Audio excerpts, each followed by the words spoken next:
theory. So now, where's the edge of the universe? Everyone worries about where the edge of the universe is, or at least scientists do. It is historically one of the great paradoxes. In the traditional view of the universe, there's no simple answer. But there are a couple of ways of realizing that there are more subtle ways of looking at the question. The first is something called the light horizon. Since the universe is only about 13 to 15 billion years old, we really can't see anything further away than 13 or 15 billion light years. So the age of the universe limits the distance we can see since the speed of light is finite. In other words, if we're here, there is a visible horizon. There might be more stuff out here that we don't know of. We can never see it because the light from this has not had enough time to reach us yet. The maximum distance one can see is called the cosmic horizon. The space within the horizon is called the visible universe, or the observable universe. There may very well be more to the universe beyond what we can see. The distance to the cosmic horizon gives a rough measure of the radius of the visible universe. For a 14 billion year old universe, the radius is 14 billion light years. So, we know the universe is currently expanding, but what about its future? Will it expand forever, or will it stop and collapse? Expanding forever means that as the stars consume their hydrogen, the universe will become black and empty. It's called an open universe. A universe that collapses as a big crunch, which is the opposite of the Big Bang, might lead to another primeval atom, leading to perhaps the birth of another universe. This scenario is called a closed universe. Or the expansion speed of the universe can become zero when the universe has reached infinite size, and that's called a flat universe.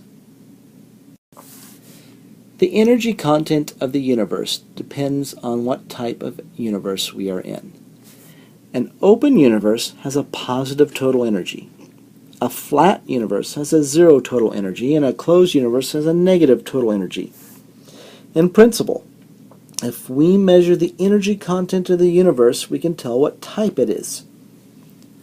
The energy content of the universe is the sum of the positive kinetic energy and the negative energy of gravitational binding. So basically, how much mass it has in it. The mass density of the universe gives an equivalent means of determining its total energy content, and that's actually a lot easier to measure. To determine if the universe is open and closed, we compare the density of the universe to the critical density. The critical density is 3 times Hubble's constant squared over 8 pi g. So, if the density is greater than the Hubble, than the critical density, the universe is closed. If the density is less than it, the universe is open. The critical density is 10 to the minus 29 grams per cubic centimeter, or about 1 hydrogen atom per cubic meter. And this is about 25 times more than the mass density determined from the observed stars and gas. So based on the amount of observed mass, the universe looks open. But what about dark matter? Well, the estimated amount of dark matter is just enough to close the universe. So, is that a coincidence, or is there something deeper happening here? Another way to ascertain the universe's fate is to look at very distant galaxies in the past, to see how fast the universe's expansion has slowed. And interestingly, using supernova in very far and faint galaxies as distance indicators, it appears that the universe is actually speeding up, not slowing down. How is this possible? Well, Einstein's general relativity equations actually include a cosmological constant that represents a repulsive force. Einstein actually considered this his biggest blunder and wanted to throw it out, but he didn't. And now, as we start to look at it, we say maybe that was true. So when the expansion of the universe was discovered, the cosmological constant was thought to be 0, but the latest measurements imply that this may not be the case. A universe that is speeding up implies it's actually older than previously thought, helping further solve some star-age discrepancies. So Einstein's general theory of relativity is built around curved space. Now, curved space is not easy to visualize, but there are two-dimensional models that can help. Positive curvature, also called closed, resembles the surface of a sphere. Parallel lines meet, and triangles have interior angles with a sum greater than 180 degrees. Negative curvature, also called open, resembles the surface of a saddle. Parallel lines never meet, and triangles have interior angles with a sum less than 180 degrees. Flat curvature, what people typically think of space, parallel lines do not meet. Triangles have interior angles exactly equal to 180 degrees. So in principle, one could directly measure the interior angles of a triangle or an equivalent geometric arrangement, but to date, practical limitations prevent being able to do so. Now there's another way of measuring the curvature of space, and the cosmic microwave background provides this way.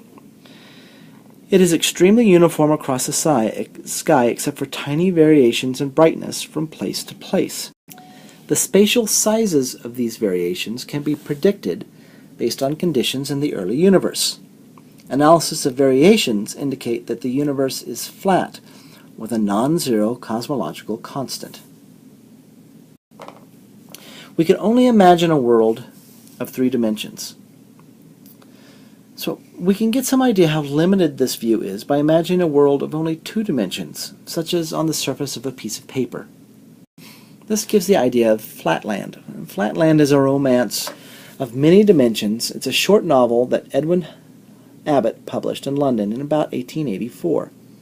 And Abbott described his interactions with beings who live on a flat plane of 2 spatial dimensions and showed how we might perceive the existence of higher dimensions. Now again, expansion of the balloon is an example of the expansion of the universe. Where's the edge of a balloon? Well, certainly if we imagine a balloon in 3 dimensions, we can say, well, I can reach down, I can touch the surface of the balloon. But what if I was an ant on the surface of the balloon?